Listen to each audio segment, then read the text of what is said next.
ਜੀ।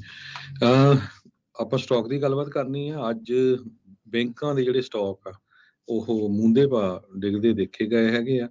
ਰਫ ਡੇ ਸੀ ਬਹੁਤ ਜ਼ਿਆਦੇ ਅੱਜ ਸਾਰੀਆਂ ਬੈਂਕਾਂ ਦੇ ਸਟਾਕਸ ਨੂੰ ਲੈ ਕੇ। ਸਿਲੀਕਨ ਵੈਲੀ ਬੈਂਕ ਦਾ ਜਦੋਂ ਤੋਂ ਇੰਪਲੋਜ਼ਨ ਹੋਇਆ, ਕਹਿੰਦੇ ਜਦੋਂ ਤੋਂ ਡਾਊਨ ਚਲ ਗਏ, ਫੈਡਰਲ ਰਿਜ਼ਰਵ ਨੇ ਅਡੀਸ਼ਨਲ ਫੰਡਿੰਗ ਦਿੱਤੀ ਆ ਬੈਂਕਾਂ ਨੂੰ। ਇਨਵੈਸਟਰ ਦੇ ਸੰਬੰਧ ਦੇ ਵਿੱਚ ਪ੍ਰੈਜ਼ੀਡੈਂਟ ਜੋ ਬਾਈਡਨ ਨੇ ਕਿਹਾ ਵੀ ਮੇਰੀ ਕੋਈ ਵੀ ਸਿੰਪਥੀ ਨਹੀਂ ਇਨਵੈਸਟਰ ਦੇ ਨਾਲ। Investors in the bank will not be protected. So ਉਹਨਾਂ ਨੇ ਇਹ ਕਿਹਾ ਵੀ ਜਿਹੜੇ ਵੀ ਇਨਵੈਸਟਰ ਆ ਉਹਨਾਂ ਨੂੰ ਪ੍ਰੋਟੈਕਟ ਨਹੀਂ ਕਰਾਂਗੇ, ਪਰ ਆਮ ਲੋਕ ਜਿਹੜੇ ਆ ਜਿਨ੍ਹਾਂ ਨੇ ਪੈਸੇ ਉਹਦੇ ਬੈਂਕ ਦੇ ਵਿੱਚ ਸੀਗੇ ਉਹਨਾਂ ਨੂੰ ਪ੍ਰੋਟੈਕਟ ਕੀਤਾ ਜਾਊਗਾ। ਸੋ ਅੱਜ ਜਿਹੜਾ ਮੰਡੇ ਮਿਕਸਡ ਰਿਹਾ US ਦਾ ਸਟਾਕ। ਯੂਰਪੀਅਨ ਮਾਰਕੀਟਸ ਵੀ ਕਾਫੀ ਜ਼ਿਆਦਾ ਉਹਨਾਂ ਦੇ ਉੱਤੇ ਅਸਰ ਪਿਆ SVP ਕਲੈਪਸ ਦਾ, ਤੇ ਉਹਦੇ ਬਾਰੇ ਜ਼ਰੂਰ ਬਿਲਕੁਲ ਹਰਜੋਤ ਸਿੰਘ ਜੀ, ਇਹ ਤਾਂ ਬੇਸਿਕਲੀ ਕਹਿ ਰਹੇ ਆ ਵੀ ਬੇਲ ਆਊਟ ਨਹੀਂ ਦੇਣਾ। ਸੋ ਟ੍ਰੈਜਰੀ ਸਕੱਤਰ ਯੈਨਟ ਯੈਲਨ ਨੇ ਵੀ ਇਹੀ ਚੀਜ਼ ਦੁਹਰਾਈ, ਤੇ ਹੁਣ ਪ੍ਰੈਜ਼ੀਡੈਂਟ ਵੀ ਉਹੀ ਚੀਜ਼ ਜਿਹੜੀ ਉਹ ਦੁਹਰਾ ਰਹੇ ਆ।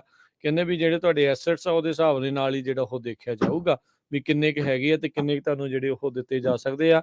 ਟੈਕਸ ਪੇਅਰ ਮਨੀ ਦੇ ਨਾਲ ਤੁਹਾਨੂੰ ਬੇਲ ਆਊਟ ਨਹੀਂ ਕੀਤਾ ਜਾਊਗਾ, ਇਹ ਇਸ ਟਾਈਮ ਕਹਿ ਰਹੇ ਆ।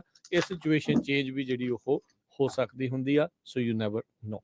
ਤੇ ਉੱਦਾਂ ਮਾਰਕੀਟ ਦਾ ਜੇ ਹਰਜੋਤ ਸਿੰਘ ਜੀ ਹਾਲ ਦੱਸਦੇ ਜਾਈਏ, ਅੱਜ 90 ਪੁਆਇੰਟ ਡਾਊ ਜੋਨ ਜਿਹੜਾ ਉਹ ਥੱਲੇ ਗਿਆ, 31,819 ਤੇ ਬੰਦ ਹੋਇਆ। S&P 6 ਪੁਆਇੰਟ ਘਟ ਕੇ 3800 ਤੇ 55 ਦੇ ਉੱਤੇ। ਨੈਸਡੈਕ 50 ਪੁਆਇੰਟ ਵੱਧ ਕੇ 11,199 ਦੇ ਉੱਤੇ ਬੰਦ ਹੋਇਆ। ਸੋਨੇ ਦਾ ਭਾਅ $1,918 ਪ੍ਰਤੀ ਆਉਂਸ। ਕੱਚੇ ਤੇਲ ਦੀ ਕੀਮਤ $74 ਪ੍ਰਤੀ ਬੈਰਲ ਜਿਹੜੀ ਹੋ ਰਹੀ ਹੈ। 10 ਈਅਰ ਯੀਲਡ ਇਹ ਜਿਹੜੀ ਹਰਜੋਤ ਸਿੰਘ ਜੀ 3 ਤੇ 5% ਦੇ ਉੱਤੇ ਆ ਗਈ ਹੈ। ਟ੍ਰੈਜਰੀ ਬੌਂਡ ਵੀ ਥੱਲੇ ਨੂੰ ਆ ਗਏ ਆ। ਤੇ ਇਸੇ ਤਰੀਕੇ ਨਾਲ ਕ੍ਰਿਪਟੋ ਕਰੰਸੀ ਬਿਟਕੋਇਨ 24,000 ਜਿਹੜਾ 169 ਤੇ ਇਥੀਰੀਅਮ $1,675 ਦੇ ਬਰਾਬਰ ਚੱਲ ਰਿਹਾ ਹੈ।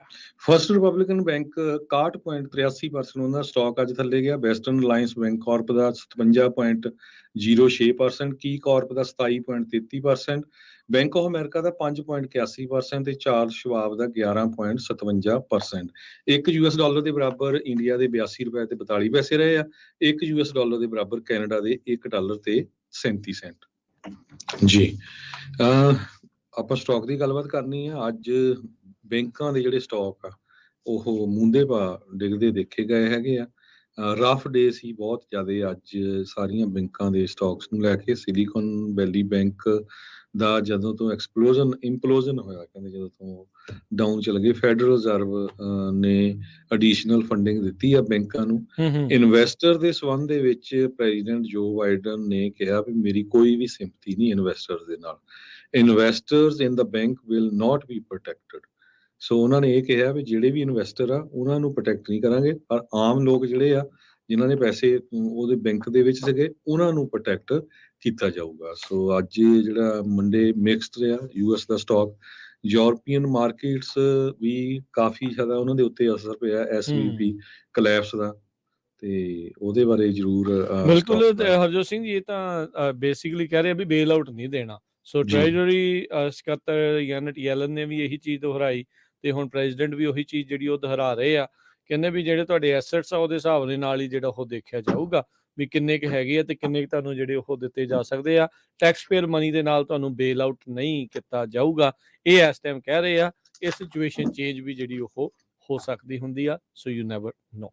ਤੇ ਉੱਦਾਂ ਮਾਰਕੀਟ ਦਾ ਜੇ ਹਰਜੋਤ ਸਿੰਘ ਜੀ ਹਾਲ ਦੱਸਦੇ ਜਾਈਏ, ਅੱਜ 90 ਪੁਆਇੰਟ ਡਾਊ ਜੋਨ ਜਿਹੜਾ ਉਹ ਥੱਲੇ ਗਿਆ, 31,819 ਤੇ ਬੰਦ ਹੋਇਆ। S&P 6 ਪੁਆਇੰਟ ਘਟ ਕੇ 3800 ਤੇ 55 ਦੇ ਉੱਤੇ। ਨੈਸਡੈਕ 50 ਪੁਆਇੰਟ ਵੱਧ ਕੇ 11,199 ਦੇ ਉੱਤੇ ਬੰਦ ਹੋਇਆ। ਸੋਨੇ ਦਾ ਭਾਅ $1,918 ਪ੍ਰਤੀ ਆਉਂਸ। ਕੱਚੇ ਤੇਲ ਦੀ ਕੀਮਤ $74 ਪ੍ਰਤੀ ਬੈਰਲ ਜਿਹੜੀ ਹੋ ਰਹੀ ਹੈ। 10 ਈਅਰ ਯੀਲਡ ਇਹ ਜਿਹੜੀ ਹਰਜੋਤ ਸਿੰਘ ਜੀ 3 ਤੇ 5% ਦੇ ਉੱਤੇ ਆ ਗਈ ਹੈ। ਟ੍ਰੈਜਰੀ ਬੌਂਡ ਵੀ ਥੱਲੇ ਨੂੰ ਆ ਗਏ ਆ।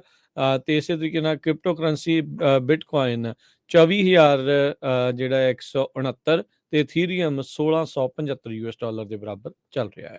ਫਰਸਟ ਰਿਪਬਲਿਕਨ ਬੈਂਕ 61.83% ਉਹਦਾ ਸਟਾਕ ਅੱਜ ਥੱਲੇ ਗਿਆ। ਵੈਸਟਰਨ ਅਲਾਈਅੰਸ ਬੈਂਕ ਕਾਰਪ ਦਾ 57.06%, ਕੀ ਕਾਰਪ ਦਾ 27.33%, ਬੈਂਕ ਆਫ ਅਮਰੀਕਾ ਦਾ 5.81% ਤੇ ਚਾਰਲਸ ਸ਼ਵਾਬ ਦਾ 11.57%। $1 ਦੇ ਬਰਾਬਰ ਇੰਡੀਆ ਦੇ $82 ਤੇ 42 ਪੈਸੇ ਰਹੇ ਆ। $1 ਦੇ ਬਰਾਬਰ ਕੈਨੇਡਾ ਦੇ $1 ਤੇ 37 ਸੈਂਟ।